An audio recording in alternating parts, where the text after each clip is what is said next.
Welcome, one and all, back to the Girl Sis Ma'am podcast. Today's episode is bound to be an audience favorite. So, first and foremost, ladies, happy Valentine's Day, or my favorite holiday, Galentine's Day. All right. You appreciate your fellow ladies, okay? So, we actually have today two really awesome guys who are on our panel, who are going to be telling us about the male perspective of dating and romantic approach and stability and like goals are for them, right? Because hopefully if we can understand these creatures, we can manipulate one. um Kidding. But no, in all honesty, just because I think that it's such a great idea to get to and like to bridge the gap, right? So we have Henry and Dalan. Would you guys like to introduce yourselves? Hello, guys and girls. My name is Dalan. This is my first time on the podcast, and I'm ready to get started. Awesome. Hello, I'm Henry. This is also my first time on the podcast. I apologize in advance if you hear any like crazy like car noise going by or something. Can't help that. But yeah, I hope it goes well. Can't bring We're shame so to the happy family. to have you guys here. Okay. So this is going to be an interview format because we have questions and we received questions. And again, we're just encouraging y'all to be honest, transparent, and thoughtful. It's a safe space. It's a safe space until you say something that we don't like, wherein then it's a very dangerous space. Okay. Well, it's I was gonna say it sounds like you guys are putting us in a trap, but no, I think we'll be okay. I just I had a conversation with someone last time this year, and it was really eye-opening. They were like, I'm a man, so I will never assume these things about women. So I would really appreciate if women didn't do for me to like assume what I feel and how I move in the world. And I thought, you know what? I don't got a lot of male friends, and I'm always talking about what men do and how men think. And the truth is, I'm not one. So I don't know where I'm getting these ideas. So hopefully you guys can enlighten us about what's going on between your two ears. You know, we're excited about that. So it's a safe space. I promise. It is. So Lola, do you want to start with some of the questions that you have? Sure thing. On a scale of 1 to 10, how much do you think you understand women or how women operate? You rate yourself on how well you think you understand women. Henry, would you like to answer that first? Oh, all right. Sure. I guess I grew up in a house with like 7 women in it. And then my dad, but he was at work all the time. So just women everywhere all the time. So I say with, I think, a fair bit of confidence, I don't think I understand women very well. So probably like a 5 or a 6. I mean, I get some things. Some things make sense. Okay. Even with 4 sisters, you're like, I'm 50-50 on this sometimes. Yeah, I mean, if they explain something to me, I can understand their reasoning. But off the top of my head, I'll watch somebody do something. I mean, ostensibly a woman do something. I think to myself, well, that didn't make any sense at all. Why did she do that? There's usually some kind of reason, but ahead of time, a lot of the time, I still don't get it. Could you give us an example of like sometimes when a woman does something, you're like, huh, what brought you to do these things? Yeah, here. Every time I hear women talk about star signs. Okay, fair. Okay. I'm being honest with you. I'm a woman. I don't get it. Lola and Margaret love it. They're like the zodiac signs. I'm like the who? Like, I'm like, listen. Yeah, the zodiac sign things. I mean, it's Lola, just fun. It's fun. Nobody ever comes at men like, why do you play fantasy football and put your money into something that's fake? You just enjoy it. You just do. You pass the time. It's a good thing. And sometimes it's just nice to not take accountability and be like, it's because I'm a Capricorn. I can't control myself. Okay, but fair. So Dalan, how well do you think you understand women on a scale of 1 to 10? I would say I understand women on a scale of 1 to 10. I would say a good 6. I mean, I also have 4 sisters, but I didn't really grow up with all my sisters. A lot of them live in different places, but I would say 6 out of 10 because I've been in like really long relationships and I've interacted with different women throughout my life, and I feel like it's a 6 out of 10. But I guess that can vary from time to time. Gotcha. Alrighty. So my follow-up question is, you both are saying 5 and 6 on the scale. What's one personality or characteristic that you see in women, like a generalization in women? Obviously, not everyone's going to be like this. One characteristic or personality flaw that you would change, that you see that's very common amongst us. Henry started, so Dalan, you're gonna have to answer. Yeah, so I would say it's the strong independent women who love to voice that they don't need a man. I feel like that's definitely a big one, and those type of women, they bash men, and that's a strong characteristic that I don't necessarily agree with. I feel like it's okay to think it, but to constantly voice it and say it all the time, I feel like it's unnecessary. Do you think sometimes, like, I come from a mom who's a single mom, and like lots of people grow up with that, and maybe it's just something that gets you a lot through the day. Like, just think about it. It's really hard to be by yourself, and sometimes maybe saying I don't need anyone kind of gives you, you're building yourself up. That's some people's scenarios, like, because the other day I was shoveling out, and like that's something I've always done by myself. And if I spent my whole life, it would be so much easier if a man was here, I would never get things done. But if you go like, oh, I'm independent, I'm self-sufficient, I don't need a man, it might help you get somewhere, just like in the sense of boosting yourself. But I don't think that equates man bashing, unless you're saying they say this and then they say other stuff right after, then that might be what you're talking about. I feel like he means like man bashing in the sense where like my previous statement that I will not repeat for the podcast listeners. In which case I can agree with that, but okay, so I'll let Henry answer as well, and then I'll give my approach to that. So Henry, what is your answer? Probably the same thing, honestly. I wouldn't have said the strong independent woman part. I think I would have just, for me, it's just like bashing. The second, you said a personality type, and they seem to be more likely to voice stuff like that.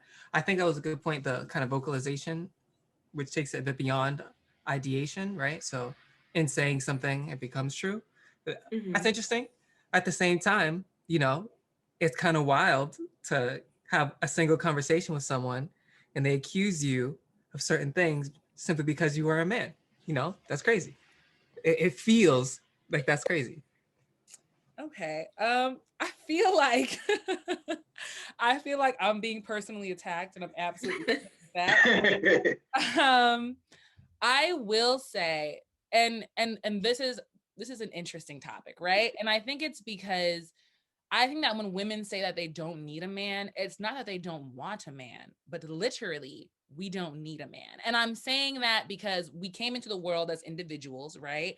And we're no longer in the past where when we needed a man for security, for financial security, for physical security. And at this point, I mean, the progressive growth of women over the course of time and able to really just fend for themselves has made it so that a woman no longer need men to survive. So that's kind of the context that I'm coming from. And I feel like that there should be empowerment in that, and there should be vocalization in that sometimes when it's appropriate, because the fact is that there are more women on the planet than men by far. And like, even, with all the other factors that could contribute to a woman not getting a man, I'm like, at the end of the day, a lot of women won't end up with male partners, right? And so if we are evaluating ourselves based on the capacity to have a male partner, hold a male partner, and that's where we're, grading ourselves on the rubric of success as a woman, I'm like, let's just throw that out, because that did used to be the rubric, right? That did used to be the criteria you had to meet to have societal worth. And so now that we're saying that we don't need men, it's because we're saying that we can establish ourselves and we can be proud of ourselves without that. Do you know what I mean, Lola? So I have a question for the men. When you hear we don't need men, do you think we're saying you're useless and you're not necessary in our lives? Is that what it is? Like, if a woman says I don't need a man, it's like, oh, you don't have a purpose for me as a partner or a friend or whatever. Is that it? Yes, I feel like that's how we feel when you guys vocalize that thing, those sort of things. So I know you just gave the example about how you were shoveling and you think to yourself like, okay, like I got this by myself, I don't need a man. But I feel like that's something that you can go through in your head, but to constantly vocalize it or to constantly write online like, hey, I don't need a man, men ain't ish, stuff like that. I feel like that's when it becomes a character flaw. But of course, I would love a strong, independent woman who feel like, she can accomplish anything without having a man in her life. So that's completely fine. But on the flip side, I never really hear a man say, okay, I don't need a woman. I wouldn't say that. Like, because I mean, I want a woman, and I would say yes, I do need a woman in my life. Can I live without one? Yes, but I would never vocalize and say I don't need a woman. Women ain't ish. This and this and that. No matter what a woman did. There are men that do that though. There's a big. I feel like those. I've never met one.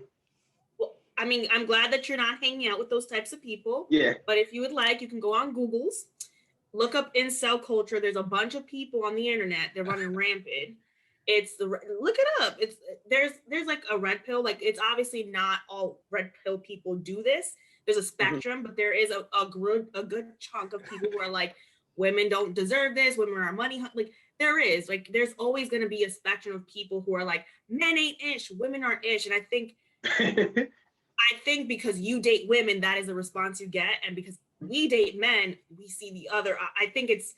I'm not saying it's okay, but I think it happens to both genders. Maybe men aren't saying we don't need women, but men say other things that it makes you as a woman feel less than, and like, why am I here if this is how you feel about me? Does that make sense? Yeah, it makes perfect sense. Do you mind if I ask Henry a question? Henry, personally, do you know any male counterparts or male friends that say that they don't need women? Like, they just say women ain't ish or anything like that? Do I know anyone? Nah. I mean, you don't know anyone. No. Yeah. So when I give examples or when I say things, I like to go based off of real examples, real life examples. I like to have someone to go off of. So if I didn't know someone personally that said it, I would say, yeah, that's true. But as far as Google, yeah, I'm sure you can find anything on Google. You can hear someone say, women ain't ish, men ain't ish, I like animals. Like, you can find anything up there. This is true. No, I mean, I've seen, maybe it's also because like I live in a very hood city. So on Facebook, I see some Facebook rants and I'm just like, you need a therapist, young man. And that's what I'm saying. I have seen in real life off of Google's people say things of the opposite gender, but okay. No, that makes sense. She just disrespected Waterbeer on the podcast. Listen, Dirty Waters is I do not need to be repping this city in any shape or form. I love my city, guys. I didn't say that. I will say though, to hop off of Lola's question and kind of some of the things that you mentioned, when we talk about, men who may need therapy or just like how things that are just wait, why did you point? And who were you pointing at? No, I just lifted my hand. I promise. Oh, my hand. I felt personally attacked. No, but like when we talk about women becoming more progressive over time and not necessarily needing men for financial or physical security, I think that a lot of women these days are looking for men who can provide emotional and mental stimulation or security. And so my follow-up question is, to what extent do you feel like men are progressing in the emotional field? Like, are they working on themselves when it comes to, going to therapy, getting traumas resolved before walking into relationships? Is that something that is being considered at all? You know what I mean? Yeah. So I feel like I do make myself emotionally available. If someone's going through something, I feel like I have the ability to, talk them through it and just, make them feel better and do everything I need to do. I feel like I've ran into, not to bash women or say anything bad about women, but I feel like I've ran into women that sometimes can't be emotionally there. But I mean, that goes person to person, really. Yeah. So some men will be able to do it and some won't. I feel like perhaps it is the case that generally speaking, men were not emotionally available or something like that. I think it is worth saying that society pushes, certain ideas onto the genders. Boys don't cry. Shit like that. That's a movie, and that's a song.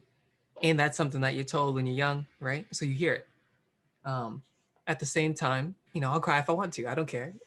So Snaps for Okay, Henry. okay. Talk about it. Okay, so that I don't know how men don't cry. I was talking to somebody the other day, and he's like, I think the last time I cried was 5 years. I'm like, sir, how? How do you stop the tears? Tell us the magic. Tell us the juice. Because there are times I'm at work and I'm like, I don't want to look like a little bitch. So if you guys could tell us the recipe, not of being emotionally repressed, but like, because I get that little throat thing right then and there. I'm like, damn it, I gotta go. I have to go. I feel like with me, whenever I'm crying, it's because someone else is in pain or something happened to someone else. But as far as anything happening to me, no matter what it is, I feel like I can't cry. Whether it's a breakup with someone who I've been with for 6 years, whether like no matter what happens to me, I won't cry. But for someone else, like you physically, like, I don't understand, like, our eyeballs are the same. Genders don't change eyeballs, right? Mm-hmm. The tear glands are the same. I want to know how the tears don't roll out of your eye. That's what I'm talking about. Because the way you're talking about, how do the tears not come out? What is this sorcery? So with me, that those tears that are supposed to comes out in the form of laughter. I'll just laugh at a situation, even no matter how sad it is. But like I said, the only way I will cry is if it's for someone else, like someone that's in my family. Like if I see my father sad or my brother or something like that, I feel like that truly hurts me more than anything. Anything can be going on with me and I won't cry. I feel like I can be dang near close to death and I probably won't cry for myself. But for someone else, if someone else I love is in pain, I feel like that's what makes me cry. I think it's very interesting that for your answers, Dalan, and this is not me trying to be a psychologist because I'm not any of those things. But I think it's very interesting that for your answers, you were like, I can emote for others. You know what I'm saying? But like when it comes to dealing with, you were like, your first answer was like, I'm emotionally available for people. And I'm like, but are you emotionally available for you? Like, are you emoting for you? Are you expressing for you? And I think that what Henry said too is like a lot of things are pushed onto men fairly, not fairly, like there's like, you know what I mean? But there are a lot of things pushed onto men, like this toxic masculinity. And I think that too affects how men approach women romantically. And as the conversation broadens around the topic of toxic masculinity, how do you guys feel as though your romantic approach is changing or being forced to adjust? Like, I will give an example. My brother the other day, my older brother was like, I feel like I haven't gone out with a lot of women recently, and it's because nowadays I don't really know if I know how to be a man anymore. Like before, you used to just pull up on a girl and be like, "Hey, yo, nah." You could talk to her, have a good time. He's like, now though, he's like, you've got to read all these context clues, read between the lines. Is she feeling you? Are you harassing her? Like, am I coming on too strong? Am I not giving her a space to speak, etc.? And he was like, but now I feel like I don't know necessarily what it means even to like really just exude masculine energy the way I used to. Cause like the way he was raised, that wasn't it. You know what I mean? So, I mean, that's just his experience. Lola's already like, I disagree. Let the men answer, Lola. It's the men. Before they do, I just want to say something before they do.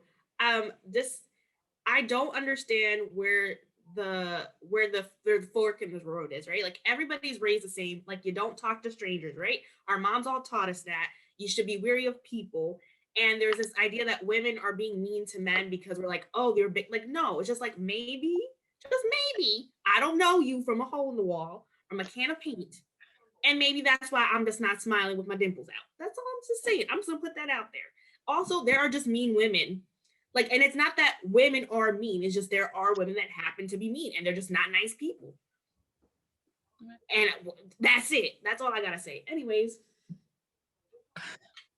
Okay, so maybe Henry, you want to go first? Sure. Let's see. For me, I always think the stuff like that is very interesting here. I feel like in general, it would have been constant, right? So like 50 years ago, if you pulled up and you said, yo, what's good? How are you doing? And the person felt like you were in their space. And then you pull up today and he said, yo, what the fuck I just said? I feel like it's the same thing, right? That hasn't really changed. Instead, what's changing is the awareness of that, right? So I guess it would be more accurate if I said, I don't know, somebody on the street saying, yo, mama, what's good? Or something. hey, mommy, you free on Friday? Some shit like that, right? The cat call type thing. Mhm. So if someone said something like this before, perhaps it was less commonly frowned upon. I feel like now there's a general negative around catcalling, right? So I don't think that it's changed. It was still kind of an encroachment before, you sort of, verbally harassing somebody, right? But now people are aware that it is a harassment, where before they could either willfully ignore it or they were just ignorant of the fact. So I don't think it's really changed anything. For me personally, it's not really how I'd pull up to somebody in the first place. That's just not. Thank you, Henry. We appreciate you not doing that. Yeah. Because I don't think men, like, honestly speaking, I know a lot of times when men are like, well, if a man did that, that'd be a problem. Well, if a woman rolled up on you on the street like a fucking weirdo, was like, and you said yes to that, you need a psychiatrist. I would hope we gonna say yes. We gonna say yes. if they pulling up like that, we gonna say yes. I think that's an interesting concept too. Forthright women. Young men to say, ma'am, get 6 feet behind me. Where's your mask? Get away with me with this harlot spirits. Back, Satan. I said back. The COVID thing is different. The COVID thing. But like in real life, you guys would say yes to that? Like, what? I mean, they ain't gonna pull. I mean, if they pulling up, they pulling up. I mean, if it seems like someone would be interested in, I mean, what comes after that? I feel like you can't judge people by their initial, call. Like they could have been doing, how they say you gotta grab someone's attention. They could have been doing that to initially grab your attention, but they could be completely normal. I mean, so if you're walking in the street minding your business, right, with your friend, you had and some random lady was like, "Hey, yo, shawty in the blue and black sweatshirt," and you would stop and talk to this woman? Yes. And this is the woman you find attractive. Like, let's just be the woman you find attractive, and then switch it to a woman you didn't find attractive. Yeah. So I mean, you don't know if you're ever going to see this person again. Honestly, it's a big world. I mean, this isn't Yukon Waterbury. Like, I mean, if you walk by me one day, you looking good, and I can wait to see you another day. But in the real world, it's no telling whether you're ever going to see that person again. And I mean, I can give examples of people that I've seen and I felt like I wanted to approach, and then I've never seen that person again. And then you got to feel no regret. So sometimes you got to pull up. I'm not saying I'm a big puller upper, but sometimes you have to pull up. If you're going to see that person again tomorrow, if you're going to see that person again, people. We're talking about. You said we're strange? That's like not like stranger, like a stranger, like someone you don't know. I understand you're saying like, oh, I might not ever see this person. Like, you don't know this woman. She could be a crazy person having corpses in her closet, and you out here saying yes to this. For Lola, everyone's a stranger. Like, everyone's a stranger. Yeah. Get to know. But it's different. Like, if I went to your house, right? And you're like, oh, this is so and so. That's different. Like, that's the time and the place. He can't do nothing to me in front of you people, because if he did, he's going to jail right away. But if it's a random person on the streets, you don't know him, you don't vet, like, that's what I'm saying. Do you not have that fear for, like, I don't know, do you not have a fear of women like doing crazy stuff? Because there are women killers. They exist. I mean, I wasn't taught to fear people, so I mean, I guess as a man, I'm not worried about that. I mean, I could certainly understand your situation, but I mean, if you're in the broad daylight and the guy pulls up on you, he's like, "Hey, mommy," or whatever he's saying. I'm not saying that that's the correct way to come at a woman, but if you see the guy and what he says afterwards, what he says following that is, I don't know, intellectual, and you feel like he could be a good potential partner, I feel like it's okay to give him a try. I'm not saying go meet John at his house later that night. I'm saying maybe you and John exchange numbers and y'all talk a little bit and see where it goes from there. I agree. I'm actually surprised, Lola, at your hesitancy. Sir, you would not. Don't listen. You would not let me finish, man. Let me finish. I think it's all in the approach. Like, but my thing is, I do humbly believe that everyone is a stranger before you get to know them. Heck, you might know some people, and I still wouldn't go to their house. You know what I'm saying? So my thing is, like, I'm just saying for myself, like, if a man approached me correctly in the street and like I found him attractive, I'll go on a daytime date with you. I'm not going here. I'll be like, I'll exchange numbers with you. You know what I'm saying? Like, I'm not saying the first thing I'm gonna do is get in a taxi with you and be like, all right, well, let's hang out. But I'll be like, let's exchange numbers. Like, let's communicate. Let's have a good time. I mean, like, everybody's a stranger. But also too, I think that Dalan brought out a whole, like, that's a whole different gap, is that men aren't afraid of women, right? Like women are like, oh, not like, I'm not gonna hold you. If you was big in the street, like you a big brolic dude and you coming up to me, I might grab my little flashlight taser and be like, how can I help you, young man? Like, I'm not gonna hold you. Depending, if you look threatening to me, then perhaps, like if you're giving me the scary eyes, and I'm like, okay, all right, I got. Maybe it's because I'm from New York, but like the sidewalk is not a place where I want to meet my future husband. It is different if I'm in Stop and Shop and I'm looking over the squashes and you start whispering sweet nothings in my ear. Oh no, don't do that. That's scary. Don't ever whisper in my ear. Don't do that. That's what I'm talking about on the street. That's what I'm like. We just said we're from Waterbury. There's a bunch of drug addicts. Like I just do not. Wow. That I just do not like me walking on the street and like. Also, maybe it's the fear, but like you walking behind me and rolling up on me is a problem. You walking from the side, like anyway, any angle you come at me, it's a threat. So I'm just saying, maybe it's just a difference, just not on the street for me. Just not on the street. So you definitely aren't the only person that thinks like this, because I've came across a lot of women who just think, like, basically, you know, guilty until proven innocent. All men are serial killers until proven not. Like, I know a lot of women who think that way. I think there's a special group of women who have that way of thought. I don't think all men are killers, but like, I'm not trying to be nasty, but like, this is how prostitutes pick up their johns, like on the street. This is the protocol of those people. And there's nothing wrong with sex workers, but if I'm not that, and that's not what you're looking for, you don't need to be approaching me on the street. I feel like it's more inappropriate to try to bag you and at the local supermarket. Like, you busy. You're supposed to be getting your groceries and stuff. If you're out there in the streets, you gotta keep a little time to talk. If you catch me in aisle 5 and I'm struggling to get that cereal box and you taller than me, grab it for me, young man. Brownie points for you. Brownie points for you. Wait, I think Henry was saying something. Go on, Henry. I think when people are in transit going from A to B, they're always busy. Generally, I don't think the street is really the place to stop somebody. And like, I have been stopped on the street before a couple times. I guess you could call it stopping. Usually I'm not going to stop for anybody. I don't know you. And the fact of the matter is, if I'm walking down, like, even if there's people on the street, you don't know, maybe they're going to shoot me or something. I don't know. Somebody's been like, oh, I love your glasses. And I'm like, that's nice. I keep it moving, right? I didn't stop. Henry, you're my soul brother. Let him finish. Henry. No, I keep it moving. If a baddie is calling you on the streets, you keep it moving. I keep it moving. Now, if I'm in, set something up. You don't believe me? Trust me. I gotta set something up. If I feel free, I'll keep it moving. After catch you in transit, and she like, Henry, what's good? You gonna keep it pushing? If they address me by my name, I guarantee you, I'm gone. They don't know me. How do they know my name? Oh, it's a stalker. Okay, this person's crazy. I guess. I like how this man thinks. I like it so much. Okay, but then as much as I want to believe you, I can't believe that, Henry. I agree with Dalan. If a baddie pull up on you, stopping. Wait, quick question. Dalan, would you consider yourself an extrovert or an introvert? So I mean, I guess I would consider myself an extrovert. However, I've like known women who said like, okay, like you're like, you don't talk enough, or you're an introvert. I feel like I'm one of those people, like, maybe you gotta get to know me a little bit. I feel like I should ask other people that question. Like, Esther, do you feel like I'm an extrovert or an introvert? I feel like you're an extrovert, but I feel like, I mean, I get the same feeling. Yeah, I feel like you're an extrovert. I feel like you're very outspoken. Like, you make friends very fast. And I think that you go out of your way to make people comfortable around you just vocally. And I think that like, I appreciate it.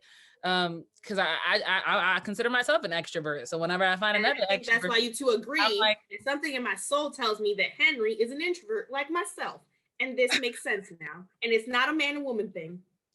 I don't know. I don't. Well, here's my question then, because Henry, you were about to speak on this. So my thing is that, so would you not respond to a forthright woman, a woman who comes up to you and is like, hey, like, you know, and maybe she is a stranger. Maybe you're in the grocery store, whatever. Maybe you are in transit. Maybe you're waiting for the train at Grand Central. If I come up to you and I'm like, you have swag, so you got a swagger to you. I like it. I like the energy. I like the vibration. I'd really like to talk to you more. You're going to completely ignore me? You're going to pretend I don't exist? I'm probably not going to ignore anybody. It's just what I said was I would keep it moving if I was on my way somewhere. But if I'm at the grocery store and I don't know, I'm in the ice cream aisle. Ice cream aisle is great. That's a great place. If I'm in the ice cream aisle and someone's like, excuse me, yeah, I'll talk to you. That's different. That's very different than you pulling up on me when I'm walking down the street somewhere. The best way to get somebody is to get them while they're on their way to a location. When they're at the location, generally, it's harder, you know? Now you have to plan for an escape or something. But if you got your car pulled up on the side, I don't know. This is what I'm thinking all the time. I'm not going to stop on the side of the street for anybody. Nobody. I mean, so there's an important destination, and then there's destinations for pleasure, and then there's destinations like, okay, I'm headed to work. If I'm headed to work and sis want to talk for 15 minutes, I can't do that, obviously. But if I'm headed to go to Chuck E. Cheese, like we can talk all day. But yeah, I mean, I understand what you're saying with the whole being in transit thing, but I still struggle to believe that you wouldn't take the time to talk to a beautiful woman if she stopped you in the street. That's the thing. She wouldn't stop me. I wouldn't stop. The chances of me stopping are very low. I'm not gonna. Those people like, excuse me, can I have a moment of your time? You know, you make eye contact if you feel like it. Probably not if you're from the city. You won't make eye contact. You look at them, you smile or whatever, and you say no. You keep it moving. That's it. You know, you just don't. You're not gonna stop. Why are you stopping? I don't know you. You don't know me. We probably don't have anything to talk about. If we're in the grocery store, it's different. I feel like with a philosophy like that, and that's also like, and I understand, Lola, you already know I understand where you're coming from. I got Lola a chaser. Like I don't trust nobody for nothing. However, and this could be because I have the gift of gab. I'm like, I love conversation, depending on where I'm going. I'm not gonna lie to you. If I'm going to work, I'm usually late.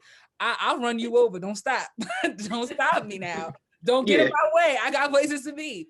But if I'm just taking a casual stroll, it's Central Park or whatever, you know what I'm saying? And a dude jog up beside me, I don't mind giving this man my number. Worst come to worst, I block him. You know what I'm saying? Exactly. Like, you know, but then also this has me curious now in regards when we're talking about forthright women or women who are on the other side and don't have an issue asking men out. Are y'all intimidated by that? Does that like, how does that feel from like the male perspective?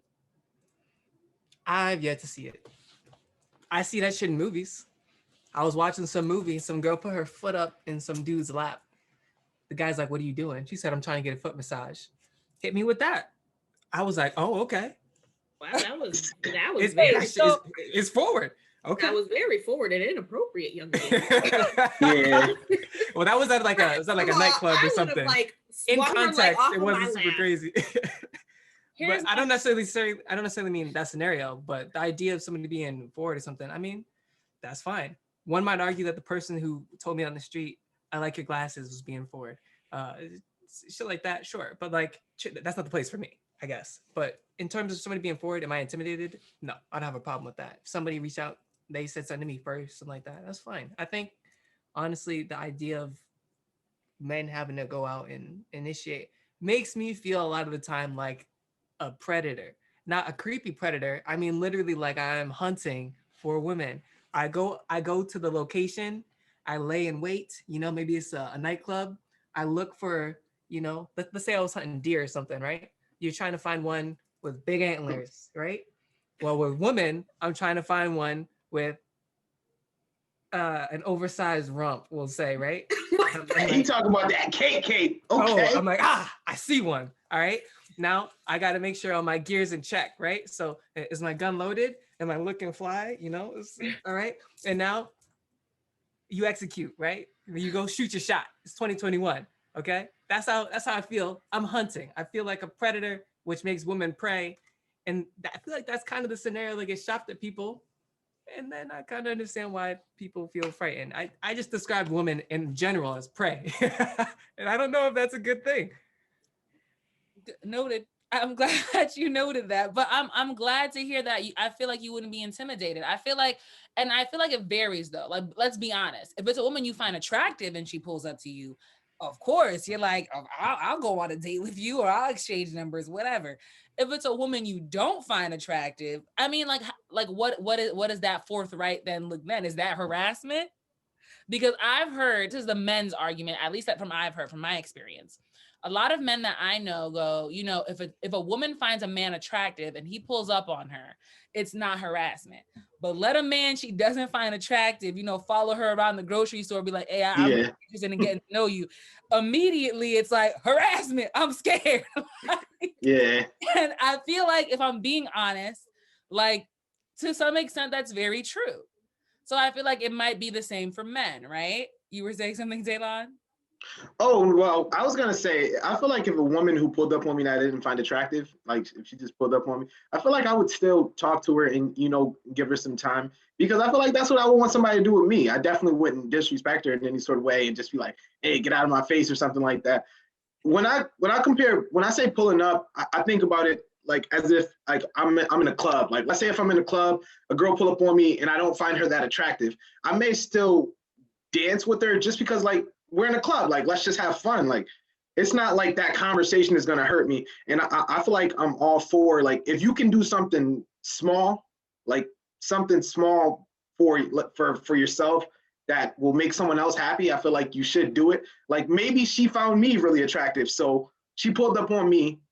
It doesn't take a lot for me to dance with her, so hey, I dance with her. That may make her night. So then, even if I didn't really want to dance with her, I did something small and I increased her happiness a lot more. So I feel like, hey, if somebody that's not that attractive pull up, you can still give them a little bit of time, or like it doesn't hurt at the end of the day. I guess so. I think one thing I guess I applaud men. Like, this is something I don't need to progress, is women approaching men. I personally don't think I can handle rejection very well.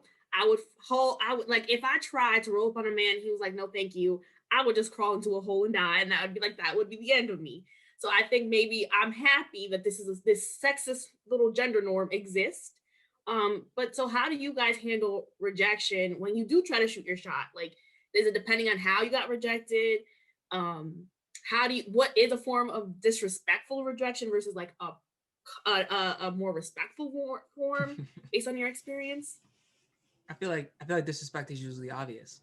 I know that there's that like stereotypical thing where somebody says something, hey, you want to go out sometime, and they say no, and they say, well, you weren't cute anyway, stuff like that, and then that person clearly felt hurt for some reason. But I feel like that's that person's fault. They took offense. That I don't think that interaction was really disrespectful. Whereas somebody said this to me, when hell freezes over.